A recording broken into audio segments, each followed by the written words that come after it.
మామూలు జనం అయితే ఇబ్బంది పడుతున్నారు. కూరగాయలు దాదాపు 100 రూపాయలు, టమాటాను 100 రూపాయలు, ప్రతిదీ మిర్చి కూడా 100 రూపాయలు ఉండడం కూడా కొద్దిగా సామాన్యమైన వాళ్ళకి ఇబ్బందిగానే ఉన్నది. మరి దీనికి ఎవరు ఏం చేస్తాం, ఎవరిని అడిగే పరిస్థితి అయితే లేదు. చాలా ఏంటంటే పాపం వాళ్ళు ఏంటంటే అడిగితే కూడా నీళ్లు లేక అనేది వాళ్ళు కారణం చెప్తారు. వాతావరణం పరిస్థితులు మాత్రం అట్లాగే ఉన్నాయి. ఎవరిని ఏమనాలో అర్థం కాని పరిస్థితి మామూలు జనానికైతే ఏర్పడుతున్నది. మేరైన భారం అయితే అవుతున్నది మామూలు జనానికి. ఇది పెట్రోల్ రేట్లు పెరగడం, గ్యాస్ పెరగడం, కూరగాయలు పెరగడం అయితే మేరైన భారం అవుతుంది మామూలు జనాలకి.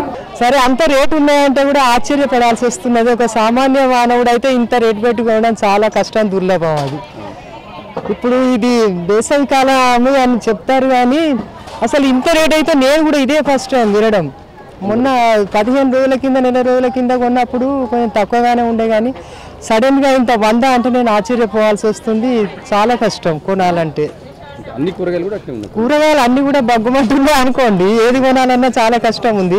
ఒక ఆకుకూరలే చాలా చీప్ ఉంటున్నాయి కనుక కొంచెం అవే కొనాలనుకుంటున్నాము ఎప్పుడైనా. కేజీ టమాటా కొంటారు 100 రూపాయలు ఉంటుంది, పావు కేజీ కూడా కొంటలేరు. అదే పావు కేజీ కూడా కొనలేని పరిస్థితి ఉన్నది. ఇప్పుడు ఆకుకూరల మీదే ఆధారపడాలనిపిస్తుంది ఈ సమ్మర్ అంతా. అవే కొంచెం చీప్గా దొరుకుతున్నాయి మనకు. వేరే కూరగాయలు దేని జోలికి వెళ్ళాలన్నా కూడా చాలా ఇబ్బందికరంగా ఉన్నాయి. 1500కు ఒక బాక్స్ అమ్మాలంటే కిలో 80-70 అమ్ముతాను. అమ్మినా కానీ పోతలేవు.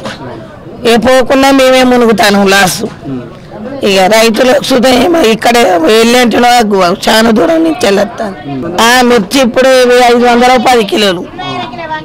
ఈ బెండకాయ 200 ఉన్నది, వంకాయ 200 ఉన్నది, బీరకాయ 250 ఉన్నది, సొరకాయ 20 రూపాయల కోటి ఉన్నది. 100 అమ్ముతాను. దూరం నుంచి వెళ్ళి వచ్చింది. ఇక్కడిది మామూలుది ఇది 60-70, 100 రూపాయల కిలో. ఎప్పుడు లేదు. వారానికి వచ్చేసి 1000 రూపాయలు కూరగాయలకే అవుతాయి. వారానికి 1000 అంటే 4 వారాలు 4000 కూరగాయలకే పోతున్నాయి. ఇక ఇంట్లో సామాన్ వచ్చేసి ఆ ఇంట్లో సామాన్ కూడా ఫుల్ రేట్లు ఉన్నాయి. అవి ఒక 5-6 వేలు 7-8 వేలు అవి అవుతాయి. బియ్యం నేను చేసిన జీతం మొత్తం ఇంట్లోకే అవుతాయి. నేను సంపాదించి వెనకేసుకునేది అయితే ఏం లేదు. కేజీ టమాటా 100 రూపాయలు ఉన్నాయి. ఏం చేస్తాం సామాన్యుడు. మా సొంటోళ్ళు బతకాలంటే ఏం బతాం చెప్పండి. ఇంత రేటు గతంలో ఎప్పుడు లేదు. లేదు, అదే ఉంది పరిస్థితి. ఇప్పుడు ఘోరం. రేట్లు తగ్గితే బాగుంటుందని అనుకుంటాను నేను. మా రేట్లు బాగానే ఉన్నాయి. కొత్తిమీర అయితే 800 కవర్ ఉన్నాయి. చెటాకు 10 కేజీ 100 రూపాయలు. మీ అసంటోళ్ళకి అమ్మాలంటే చెప్పాలన్నా పరిస్థితి ఘోరం ఉన్నది. ఇక ఇదే పరిస్థితి ఉన్నది. ధరలు అయితే అసలు దిగుతలేవు. మా కూరలు బాగున్నాయి. టమాటా కూడా అట్నే ఉన్నాయి. బెంగళూరు టమాటా 100 రూపాయల కేజీ. వాళ్ళ పెట్టే ఒక బాక్స్కే 1500 వాళ్ళకు ధర. 50-60-80 రూపాయలు వాళ్ళకే. ఇక కొనటోళ్ళ కస్టమర్లకు అయితే 100 రూపాయల కేజీ. మా కొత్తిమీర కూడా అంతే 809 కవర్ దేశవాళీ. ఇంతకుముందు ఎప్పుడు లేదని రేటు ఈసారి బాగా అయింది. పంటలు లేక వ్యవసాయం బోర్లు నీళ్లు ఉన్న లేక పంట ఉన్నాయి కాబట్టి రేటు బాగా పెంచింది. వచ్చే కస్టమర్లకు మాకు రేటు చెప్పాలంటే మాకు భయం అవుతుంది.